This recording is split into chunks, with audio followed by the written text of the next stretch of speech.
Hello and welcome to episode 35 of the Wilder podcast. In this episode of Two Halves, we start off with a comprehensive update on the Grange Project. We then move into a conversation with Helen of Make It Wild, where we discuss their unique approach to protecting and restoring nature. Hello, Tom. Hello, Chloe. Well done. First time lucky. That never happens. Yeah, this is going to be a more detailed conversation than usual, but maybe we should do the traditional recap of who we are and what this podcast is about first, and then we'll give the listeners the options as to listen to us dribble on about the Grange Project and what's happening, or go jump straight into the conversation. Does that sound like a plan? Sounds perfect. Okay, so we are Chloe and Tom, husband and wife, and we run a thing called the Grange Project, which essentially, if you went back in time to the first episode in this series, is our journey as we educate ourselves about climate change, biodiversity loss, all the terrible things that are happening in this world. And it's our attempt at doing what we can to make a difference, which can be summed up in essentially applying rewilding principles to a farm we bought in Wales, South Wales, in Monmouthshire. And most importantly, trying to demonstrate how we make this into a sustainable venture from a monetary perspective, but also from a charitable and outreach and education perspective. So there's quite a lot going on. And every 6 months or so, we like to provide an update episode, of which half of this episode is all about that. And before we go into that, Chloe, would you like to give a little overview about the interview with Helen that we've got coming up? And then in the show notes, you'll see a timestamp for, if you want to jump directly to that interview, you can do it if you'd like to. I think what's fantastic about the interview with Helen is it's a very similar story to our journey, a family story, a husband and wife wanting to make a difference that have then tried to generate something that is commercially sustainable using a range of different creative methods. But the focus of the conversation really is on carbon offsetting and some of the challenges and possibilities of that method. Yep, I particularly like the concept that they came up with, which is having nature on the board. And there's some other organisations do that. And I think it's a positive thing to have. And what would nature do and how do we implement that in our business plan? Anyway, if you want to jump to that conversation, in the show notes, you'll see the timestamp. You can jump directly to that. Shall we get into the conversation about the update on the Grange Project, Chloe? I feel ready. It's one of those recordings or episodes where it's not really our comfort zone, is it? Where we talk about what we do in more depth, as opposed to actually talking to our amazing guests and learn from them. But we did promise that we would give updates, and this is it.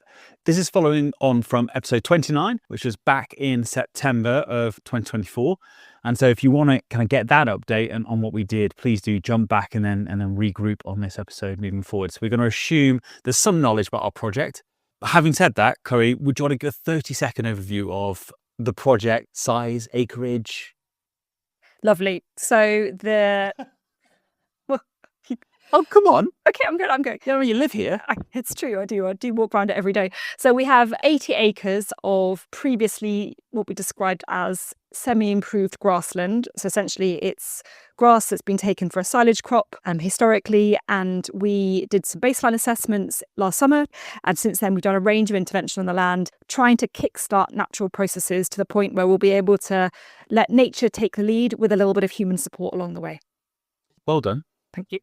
I think this conversation is going to be split into the physical interventions that have happened since September. And then we're going to talk about, some people very interesting, to other people might be quite boring, the business structure. And there are some assumptions from the last episode that we've changed and that we will explain the reasons for that. And then we'll go on to talk about the more business side and revenue generating side of this. Because again, as much as doing the right thing would be nice to have it just pay because it's the right thing to do, unfortunately, what we're learning is that's not necessarily going to be the case. Shall I give a little update in numbers over what's occurred from the physical intervention side over the last 6 months? Mm-hmm. So based on what we're going to achieve at our upcoming community day, so by the end of this week, we're going to, over the last 6 months, have planted over 3,000 trees in a combination of pioneer islands, hedgerow, and a beautiful traditional orchard. On that note, not putting on the spot here, but there'll be people going, okay, trees are one thing. What kind of trees are we talking? Ooh, now I wish I had our amazing wild steward Harvey here, who's part of the Young Wilders team and is like a tree expert, because he has created this amazing list of native tree species that would otherwise find it hard to naturally colonize this landscape for reasons including there might not be the seed source locally, they take longer to do their thing, like some people that might understand, this is all new to me, but things like blackthorn have suckers and they really naturally pop up everywhere, and alder is similar, and there are probably lots of other trees that people think call pioneer species who would do that thing naturally, whereas some of the trees that Harvey specified are a bit more choosy, perhaps about their locations, or take a bit more time to find a space. So we're planting lots of those, which is exciting. And I'm sure there's loads more facts about the trees I should know of, but I need poplar. You need a male and female. Oh, that's quite interesting. That's no wonder they're choosy. Yes, that's true. You do for them to propagate. Come on. Okay, where's an ecologist when you need one, or just someone that knows something about trees? So next number is 4. That's 4 additional brash piles, and that's a very broad term that can mean lots of things. And I think that for us, that there are 2 different kinds of brash piles we've created. One of which we've just taken the additional any kind of deadfall that we're not using on site, and also some offcuts from our older wood that have just gone out of control, and we've put them in a pile in the middle of a field, breaking up that field and making it, or defielding it. And inside that, we've created a protected area for some unguarded saplings that we've planted. That's been good fun. And our listener and good friend Phil, who is a product designer by trade, I don't think he can put the pencil down, because he then came up with this idea for a brash pile that essentially becomes a small mammal hotel. And he's come up with great ideas how to layer it and protect it and plant their food sources nearby, which I think was really exciting as a concept. And we were like, yeah, I mean, it's a great idea. Let's try it and see if it works. So I've got 2 of those on site now as well. And Chloe, would you like to talk about yellow rattle and specifically what you did with it? The good things or the bad things? I mean, both. So yellow rattle is known as the meadow maker because it is a particular wildflower that likes to feed on grass. So it's a parasite to the grass. And that's a good thing when you have too much grass and not enough wildflowers, which most semi-improved grassland is suffering from. So we managed to source some local yellow rattle seeds from a meadow down the road, and we took the opportunity to scatter them where the pigs have done some very extensive rootling across 30 acres of the site. So we had to put them in October before the frost came, and we're really excited to see how and if they appear in the spring, aside from the bits that I scattered on the path, which is obviously going to get mown, and because they're annual, they're then going to disappear. Don't steal my thunder there, Chloe. That was it. So I came out and I just saw Chloe happily spreading the yellow rattle, and I took a second look and realised you were throwing it all over where our path is, which again was a waste of time. But that's okay. We reassessed and we moved on. And that's another figure. Over 1 kilo of yellow rattle seeds were scattered over those 30 acres. And that could sound impressive or not impressive, but why not? It's good. That's the figure. It's a figure that we know people have, which is good. Nice. We've had our pigs, like we just alluded to. The 2 pigs have been doing superb rootling and essentially feeding themselves off the land, which has been great to see. So they have done some significant disturbance to about, a third of the project so far. I'm probably, out of everything, that is the thing I'm most excited about for spring and summer this year, to see the effects of the rootling and the biodiversity abundance that will grow out of that. So yeah, well done, little pigs. Another figure is 200 square metres, which is the size of our tiny forest, where we have 600 trees planted with thanks to the Welsh Government. And that will form our outdoor classroom space. And using an innovative Japanese planting method called miyawaki, the hope is these trees will grow really quickly, and it's going to be a fantastic space for citizen science, for nature connection, and for young people, community and corporate guests to the project to enjoy. And finally, but by no means least, and probably the most effort, at least it's going to be moving forwards, is 2,000 square metres. And what's that, Chloe? Our market garden. And that is something that's really important to us. It always has been since the first day we moved to the Grange Project. It's how do we become self-sustaining, and also how do we provide nutrient-dense, organic, whatever you want to call it, quality food for visitors and guests that come to the project. Listeners or avid listeners to the project or the podcast will know that I tried to do a little bit of no-dig growing of our own veg at the start when everything was very, very busy, and it failed miserably. And so we thought, let's double down and let's go for 2,000 eggs, and then let's put a grown-up in charge. So Chloe, you're now in charge of this, aren't you? I'm going to say Chloe and the community are in charge of this, because just not me. I'm going to need some help. And we're at the really exciting stage of the design of the market garden, where we're thinking about polytunnels, strip beds, raised beds, an edible forest garden, and all underpinned by permaculture principles. And what I love about this is that the point of the project we're doing is to try and increase biodiversity. And yet now we're creating a 2,000 square metre area where we want to keep biodiversity out of it in lots of ways, in terms of things that might eat the vegetables. I love this juxtaposition we're in now, where we've just got to make sure there's enough protection to protect the veg we're growing, but not enough to diminish the biodiversity we're trying to protect and foster and enhance. Right, that is the long list of physical interventions that we've been doing. But again, I mean, there's no point leaving things out, I don't think. And I think it's really important that we start with these physical interventions because this is still the heart of the project, despite all we're about to talk about, which is other exciting innovations and structure and business. For us, it's all about nature being at the forefront. And it's such a privilege to be able to do all of that. But, and it's always me that says the but it still has to pay. It has to keep the lights on. It all costs money. Everything costs money. The trees, the tree guards, the deer fencing to protect our market garden, the polytunnel, everything you can imagine just costs money. So, previous episodes we talked about the structure and our intention for things to be a CIC, which is a community interest company, which is like a hybrid between a limited company and a charity. If they had a baby, it'd be a CIC. And that really felt like it was exactly the spirit of what we were trying to achieve. And then we kind of just got hit in the face with practicalities. And despite our pure and intention as we have to drive change and do good for the world, with the CIC, it became really hard to delineate the business from the doing good. And then it gets murky and grey, and we couldn't square the circle. We couldn't make the CIC be as pure as we possibly could do when we're trying to achieve both things, if that makes sense. Yes. So what we've decided to do, to be clearer, to create a clear delineating line between the profit-making entity and the charitable endeavour, is to do exactly that. Start a limited company with its aim to take the glamping that we're doing, the corporate away days, and take a percentage of that revenue or profit and feed that into our charity and fund that. And the charity has the most important role that we're trying to do, which is the whole point is to provide nature connectivity and schools outreach and a whole bunch of other benefits to not only our local community, but also nationally, because the charity is really where we see the greater impact of the Grange Project being, isn't it? Yeah, I'm really excited about the charity work in particular because it's definitely where my heart is. And I think the heart of the Grange Project is going to be about that wider social and environmental influence. And we're looking for trustees, aren't we? We haven't set up a charity before, but as we've never done anything like we've done the Grange Project before, this is all new to us. Trustees are going to be key to building those additional strings to our bow and those specialisms to bring them on board to help basically build the level of influence that we want to achieve with the charity.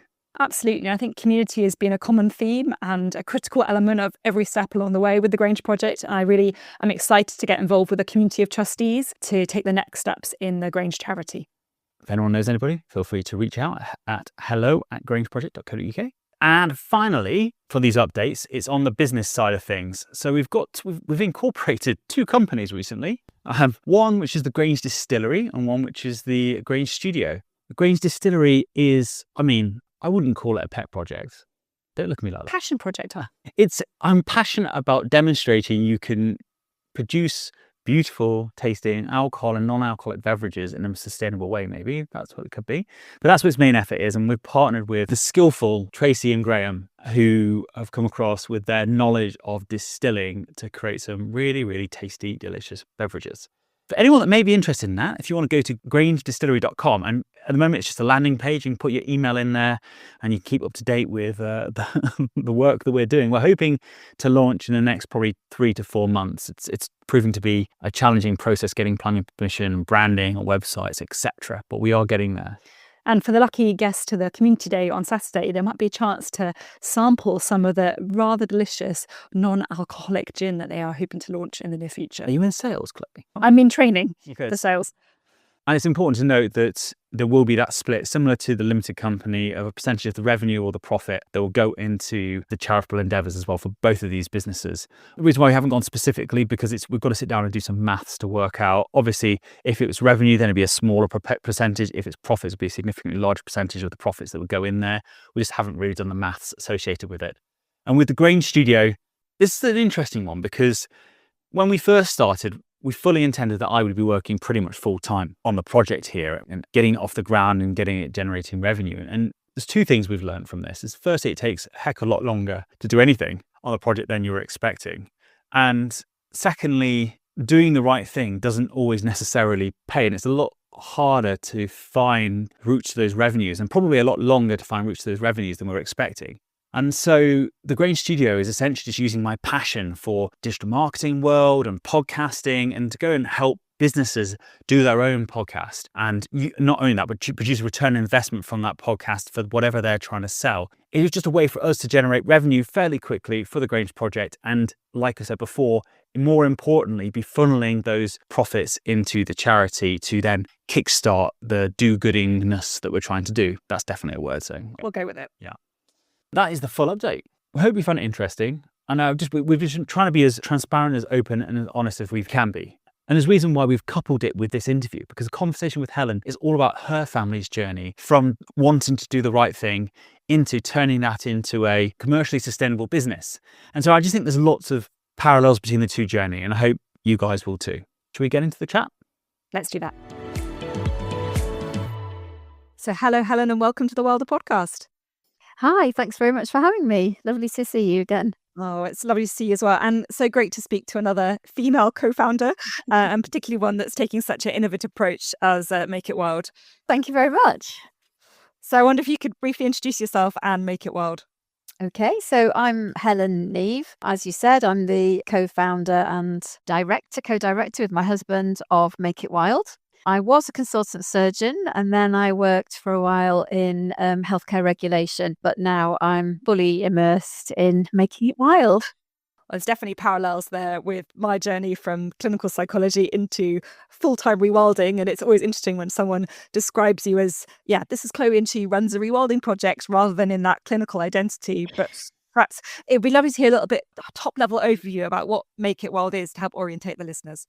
Make It Wild was born out of our passion for nature. So back in 2010, I was still working as a surgeon. Chris had recently sold his business, and we were getting more and more worried about the state of nature. So we decided to do something about it, and it started off as a personal project. So we bought a field, 26 acres, and this was going to be our legacy for nature. We were giving this land back to nature. So as a surgeon and a businessman, we didn't quite know how this would be done. So we had to speak to a lot of experts, read a lot, and the consensus was that to plant a lot of trees would really kickstart biodiversity, because we were beginning to adopt the language, and we now realised it was biodiversity that we had been concerned about. We were worried about, where were the hedgehogs, where were the butterflies, and so on.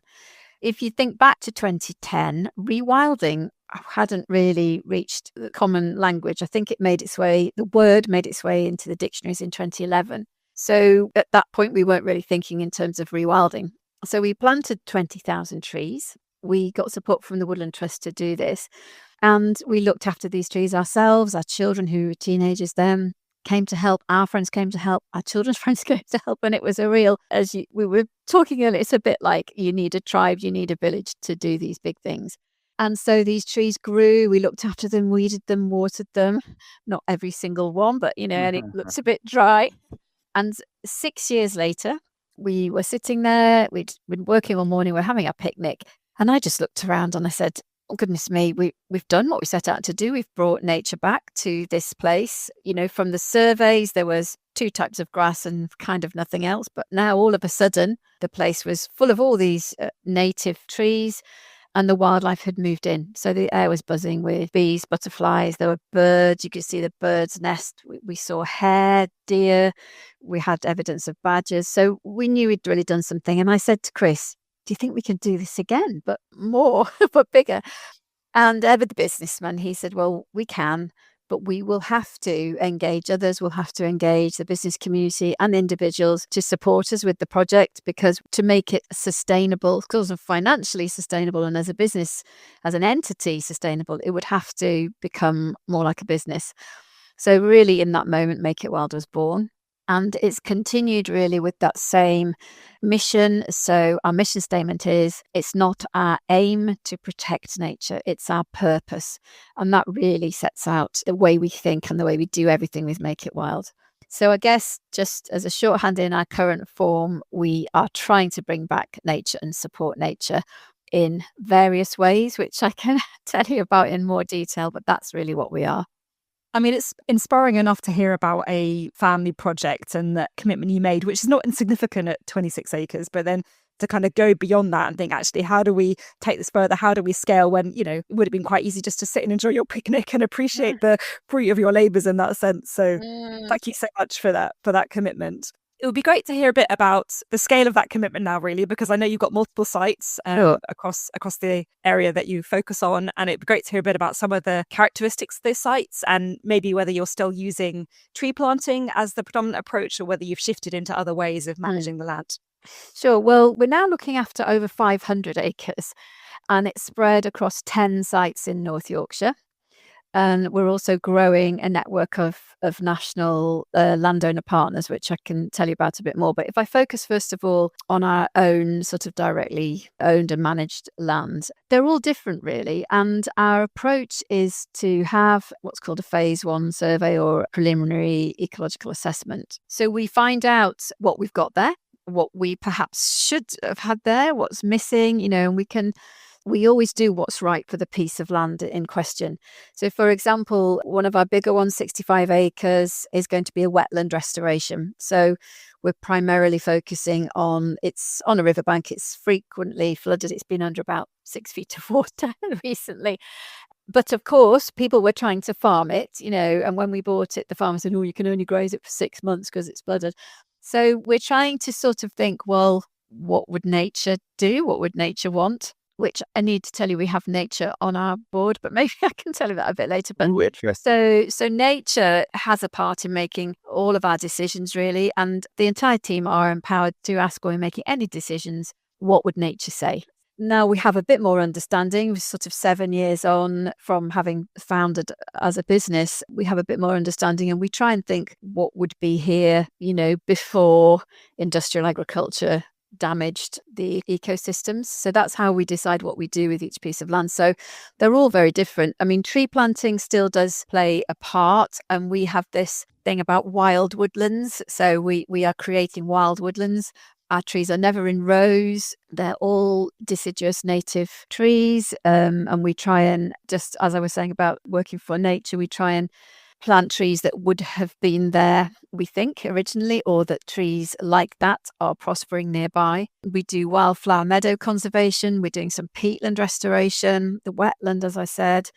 It's really led by the ecology and what we think's missing. We dig a lot of ponds, all kinds of things, really. We're trying to restore habitat as much as anyone can know. There's always that question of how far back do you go? And, how do you decide what you're aiming for? And some of our projects are more conventional rewilding, where we're just letting it go back to whatever it ends up being and watching those phases and the sort of cycling of woodland regeneration, but then the animals will maybe bash it down and something else will come. So there's a huge variety, basically. I mean, I can hear and I feel the learning curve that you must be going through, because we're going through something similar and we're not trying to do these 20 different or 10 different projects at the same time, having lots to learn. So I'd love to hear about how big your team is, kind of what the roles are of your team, and the value that brings to the expertise it brings. Absolutely. Well, our first appointment was a sort of business support. We had been using drone recording to map out all of our trees for our carbon offsetting project, which I'm going to talk about later. And the drone pilot, Leslie, I spent the day with her sort of walking around the different woodlands, and I was telling her how busy we were getting. This was when it was only Chris and I 5 years ago.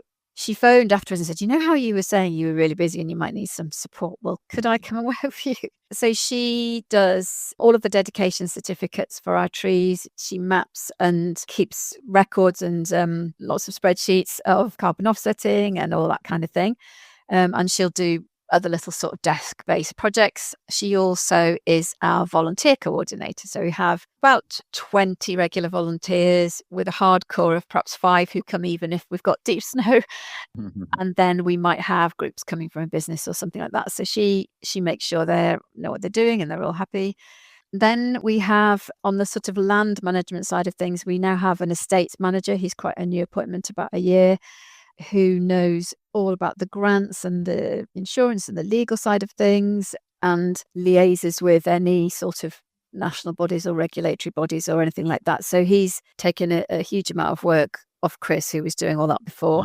He just works part-time. In fact, they're all part-time. Well, apart from Chris and I, obviously 24/7. But so, yeah, he I think he works a day and a half or 2 days, something like that. Then we have our 3 land-based workers, the land team. We have a land manager who's part-time, and we have a conservation assistant who was our apprentice, who's qualified from apprenticeship and stayed with us. And then we have a maintenance and land officer, I think he's called, because we now have buildings. We've got a holiday cottage.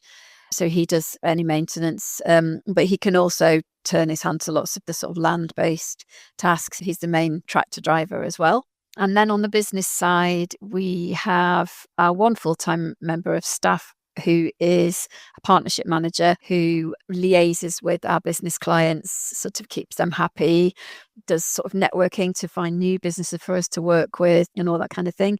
And recently a marketing manager who, again, works a day and a half for us, and someone who helps with our accounts on a part-time basis.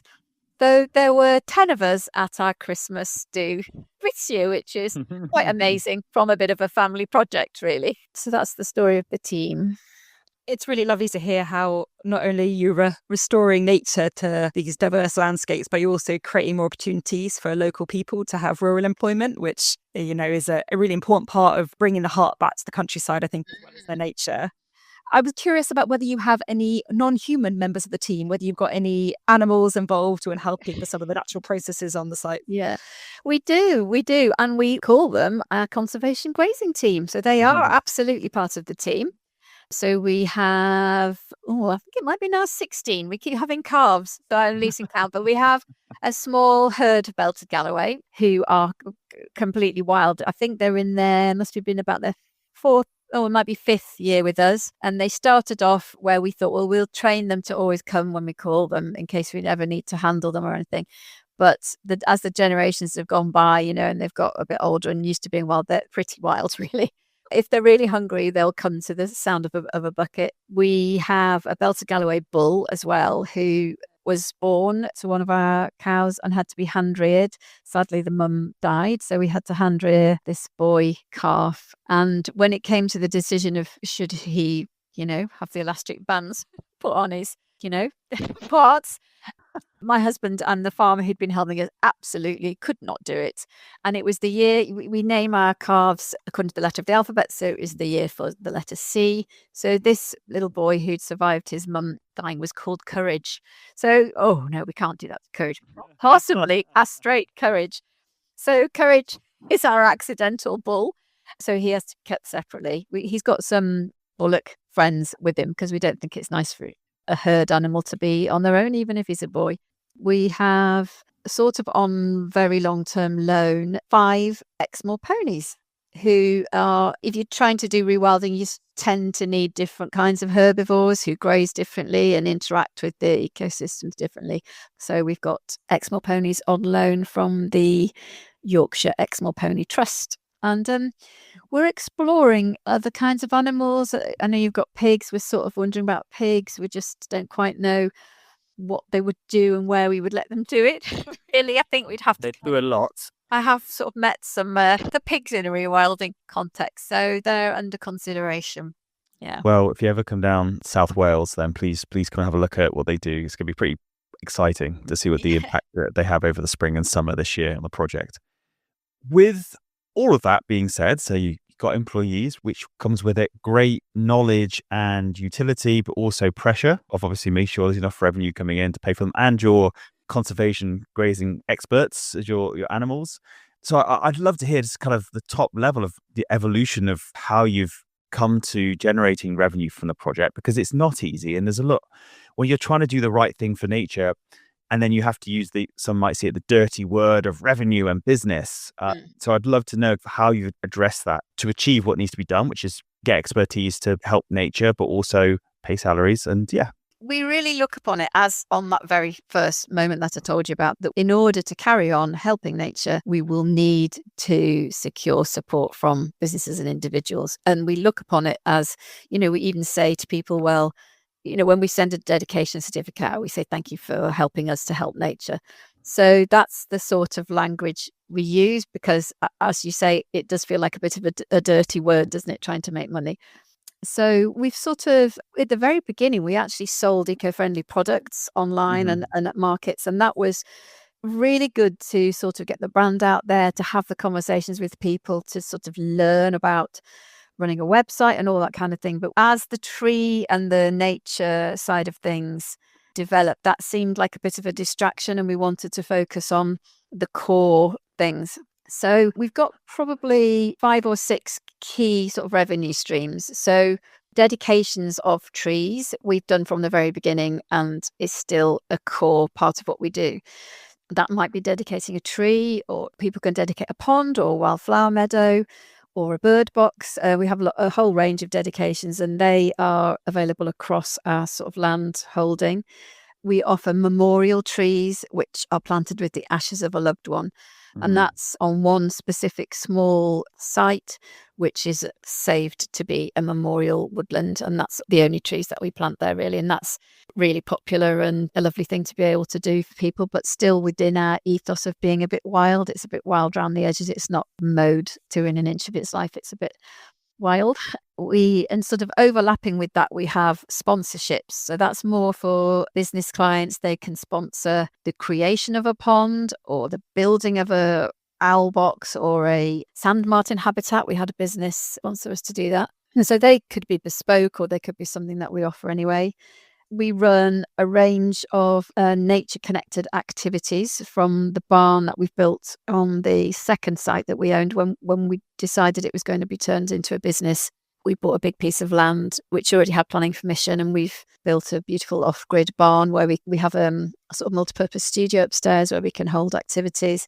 And it obviously means there's somewhere to get warm and dry and loos and a shower and that kind of thing. We let that out as a venue to businesses. It has to have something to do with nature. We don't just have random events taking place there. So, perhaps they'll have a natural mindfulness walk after their meeting, or they'll join us to learn a rural craft or something like that.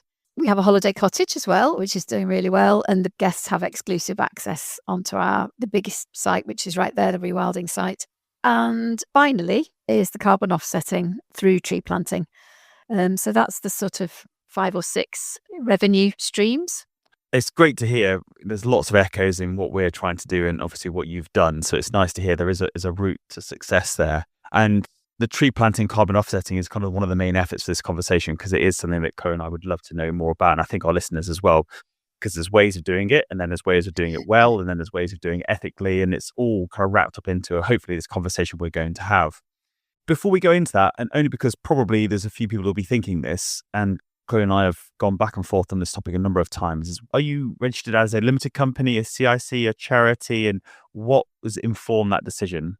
Yeah, we're a limited company, actually, although we behave a bit like a charity and sometimes get mistaken for one. But no, we're a limited company. To be honest, at the very beginning, we didn't really consider any other model. And I think it was because Chris had been a trustee of various charities and had come from a highly regulated area of work. So had I, being a surgeon. And I think we felt we needed complete freedom, that Chris and I would make all the decisions and would do what we wanted to without, of course, knowing that would be for nature, but without having to refer to anyone else or follow any particular rules. It gave us a bit of financial freedom as well, that we could, invest the money that Chris had made from selling his business without any sort of strings attached. So that's why we have explored the various possibilities again more recently, in case, looking like we do now, there was a good reason to change. And actually we've decided again that we'll stay as a limited company.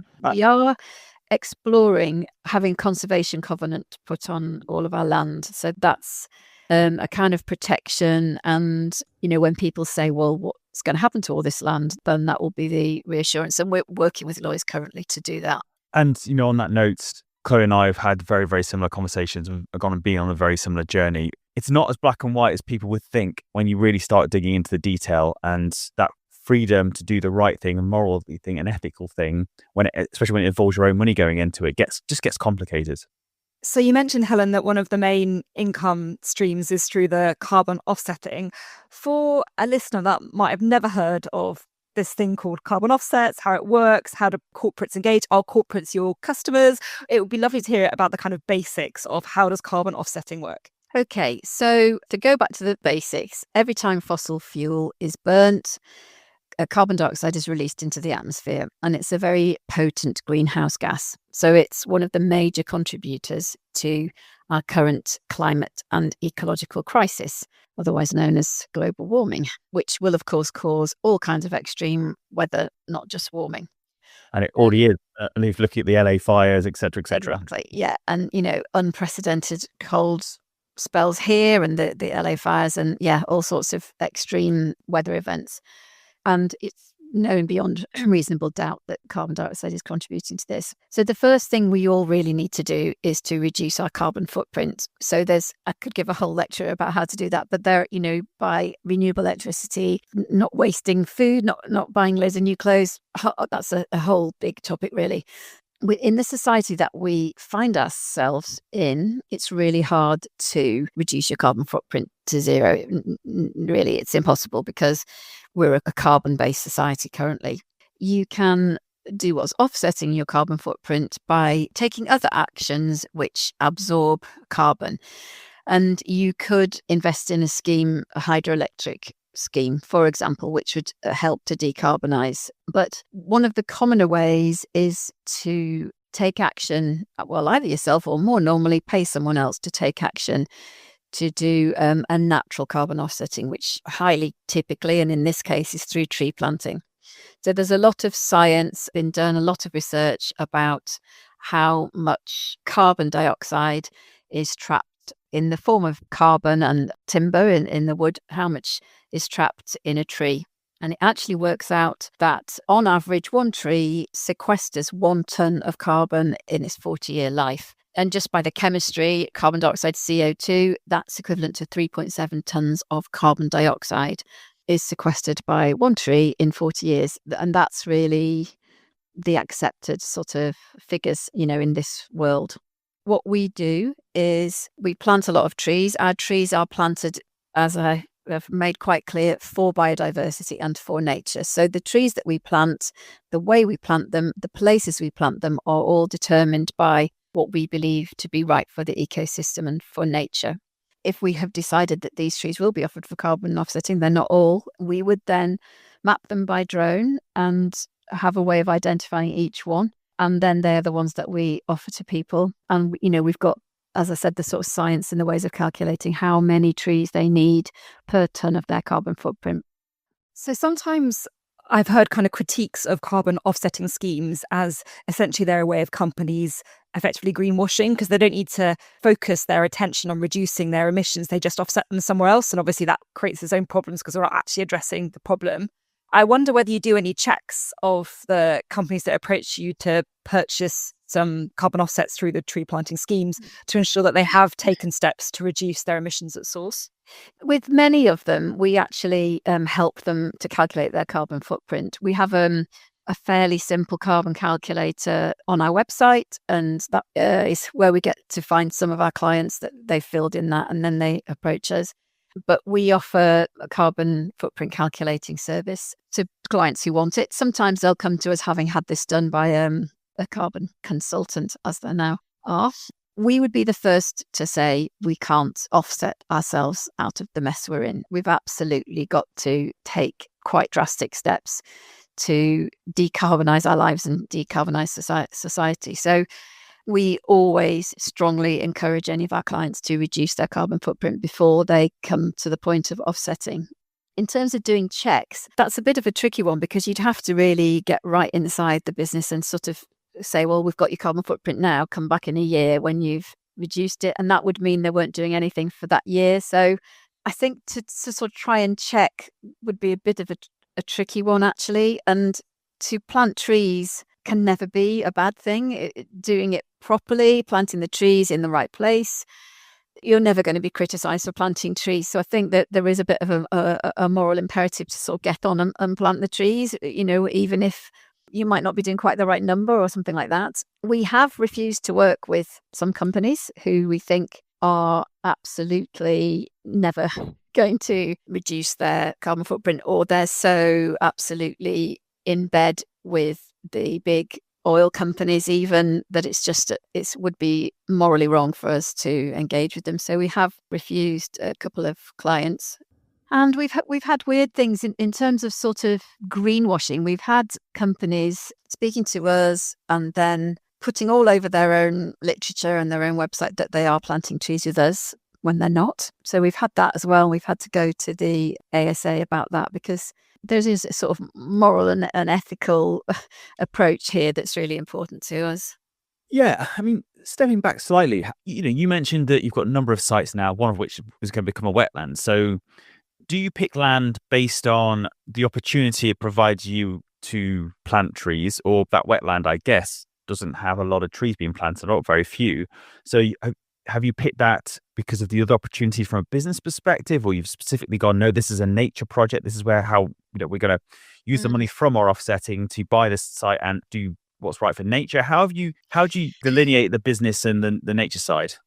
I don't think we have a sort of strict protocol to do that, really. We had a spell of sort of looking for land to extend our land holding and thinking, well, some of it we'll plant trees, some of it will be other things. I mean, we only ever buy low grade agricultural land. So that's another thing about how we choose what to buy. We would never buy prime arable. It just wouldn't work, actually. It would take us so long to get rid of all the chemicals that have been put on it. We wouldn't really be able to grow the type of things we want to. So far, we've enjoyed having a really diverse selection of types of land.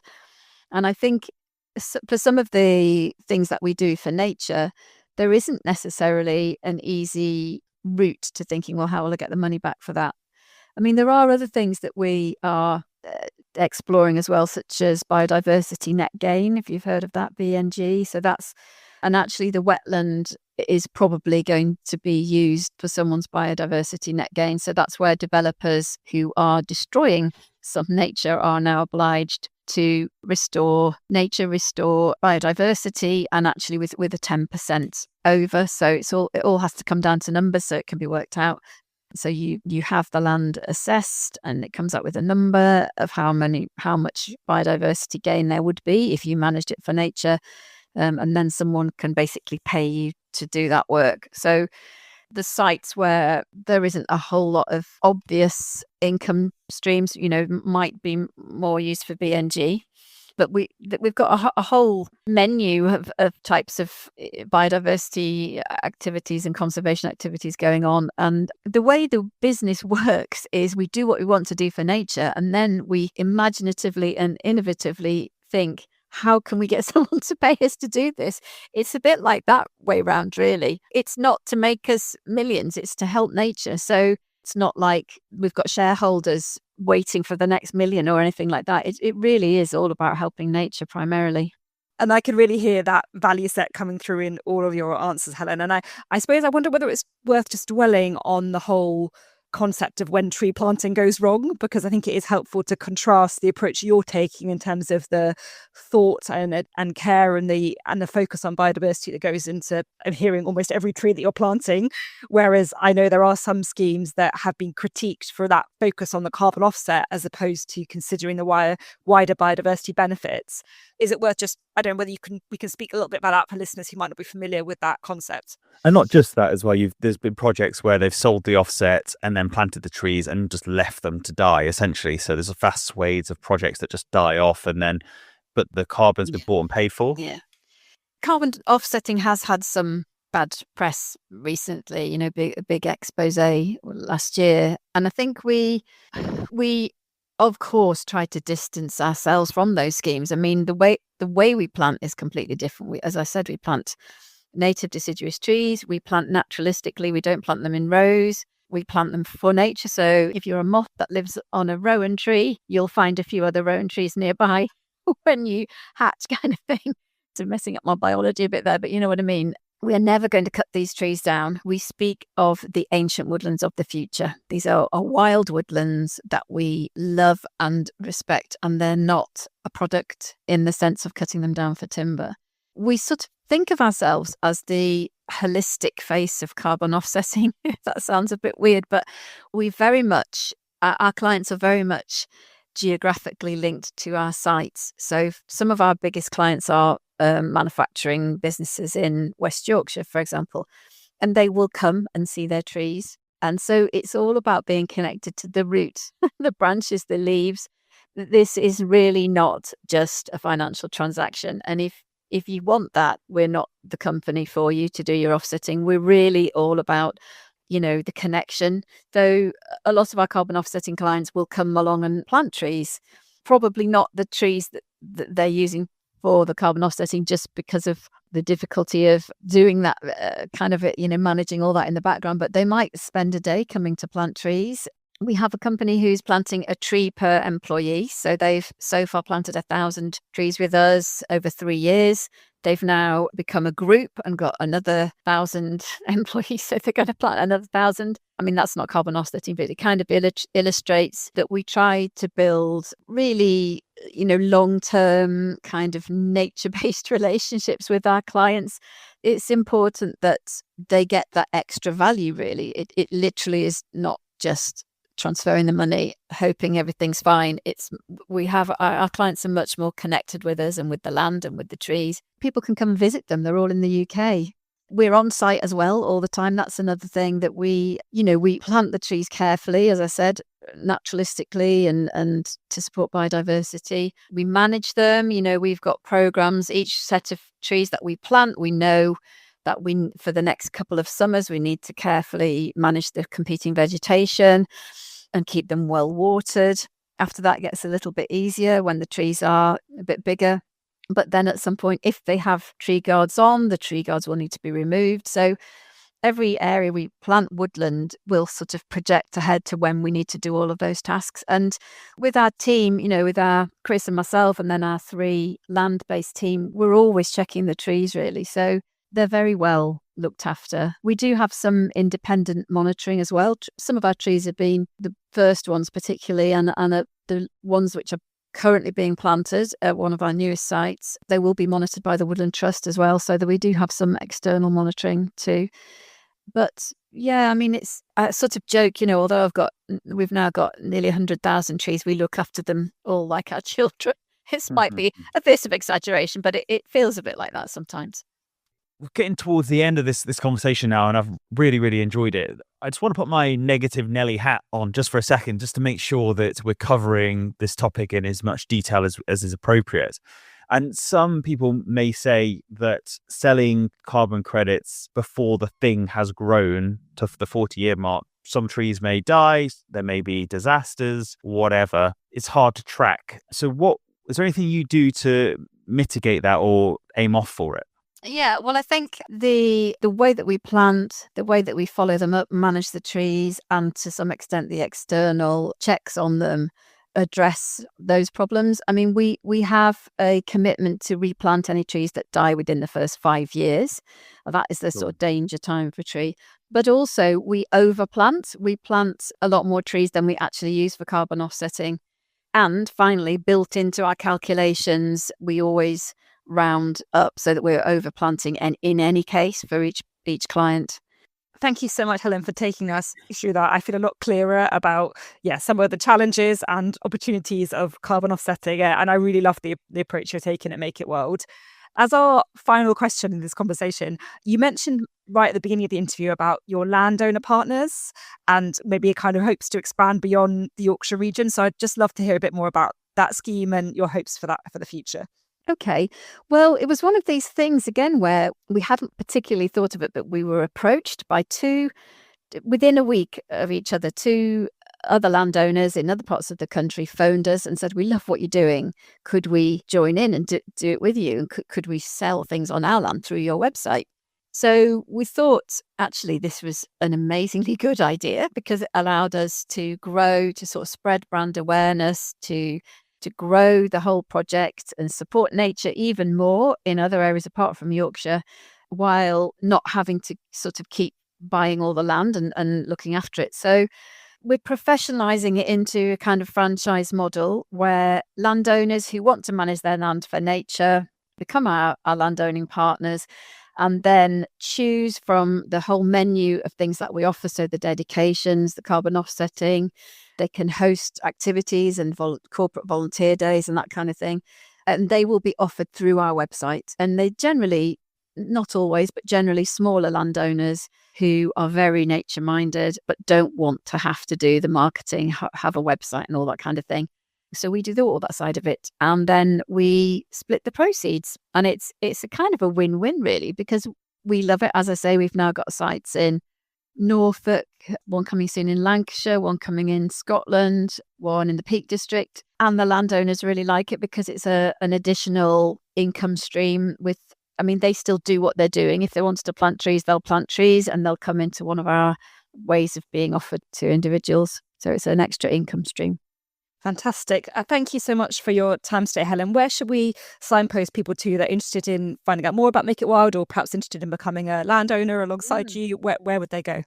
Well, our website has a lot of information about everything I've spoken about, really. So that's www.makeitwild.co.uk. Or they could email me and I can forward it as appropriate, which is helen@makeitwild.co.uk. And I would love to hear from anybody that's interested in anything I've mentioned. Fantastic. Well, all of those links will be in the show notes. Thank you again for your time. Thank you. Thank you. Bye-bye. Bye. One of my favourite concepts from that conversation was this idea of wild woodlands, because there are quite a lot of grants available to create small woodlands and medium woodlands through organisations such as the Woodland Trust. But it'd be really interesting to have a proposal or an outline of what are the principles of a biodiverse wild woodland and how does that differ from, say, a more traditional woodland planting scheme.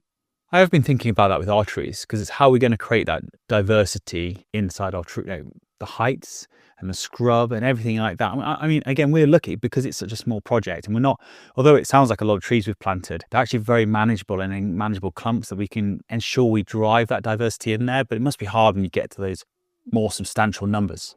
Yeah, and particularly when you're planting trees at the same time, which isn't really I don't know, I'm not an expert on woodlands, but wouldn't seem like a particularly natural thing for them all to appear at the same time, because obviously most woodlands have lots of different heights of canopy, substory, scrubby stuff, and that all develops over a longer period than just planting 600 trees. Well, we'll find out with our trees. That chat reminded me actually that we didn't talk about this on the top of the podcast, is that of course we thought about carbon credits or BNGs, biodiversity net gain credits, and there's a number of challenges associated with that, and I think it's probably worth capturing it now on the podcast. So from a BNG perspective, well, that one's quite easy. We're in Wales. They don't do BNGs like the English. It may change in the future, but at this current moment in time, that is not a thing. And from a carbon credit perspective, we did speak to an organisation, and we're quite far along the process, weren't we? Exploring, and there were some interesting figures being thrown around into the hundreds of thousands of pounds worth of carbon credits that could be generated over 40 years from this site. But what it does, very interestingly, is tie you down. It ties you down in many ways, at least the company that we were speaking to. And as we're trying to implement rewilding principles, we want to ensure that we allow that natural regeneration and nature to take its course on this site. Obviously, after we finished our sprint start, which is what the phase that we're currently in. And what we didn't want to be is tied down or dictated to by something we'd agreed to 20 years ago in order to fulfill on a historical contract. So it didn't feel comfortable. And not only that, the carbon credit market is still very much in its infancy. There are lots of different types of credits flying around. And so there's no guarantee that the type of carbon credit that we were going to generate was going to be the one that government dictated going forward. And maybe we were tied into a legal contract that meant we couldn't basically profit from the carbon credits we were generating. It's an interesting tension, isn't it, between the need for regulation and that being, governance is important. We want to make sure that the credits are valid and legitimate, but then that comes with regulation, which by its very nature can be restrictive, and that's an interesting tension to hold. And to not put too big a downer on this, that Chloe will know that I'm fairly negative about the future direction of politics. But if you look over at President Trump in the United States and the fact that he's walking back on pretty much every environmental commitment that the country has forged, who's to say that in the UK in the next 4, 8, 12 years that populism doesn't continue to rise and we get a similar government in and they decide to start walking back on these agreements. So for us, that restriction, that risk and the money invested in monitoring it moving forward were reasons why we felt that for us, that wasn't the right direction for the project. And ultimately, the most important thing at this stage is you've got people like Helen and Chris out there making it wild across their 500 acres in Yorkshire, and that is having a tangible impact and benefit for nature. Thank you for what you were doing. Okay, should we close it out now? Absolutely. Right, let's get back to planning this community day.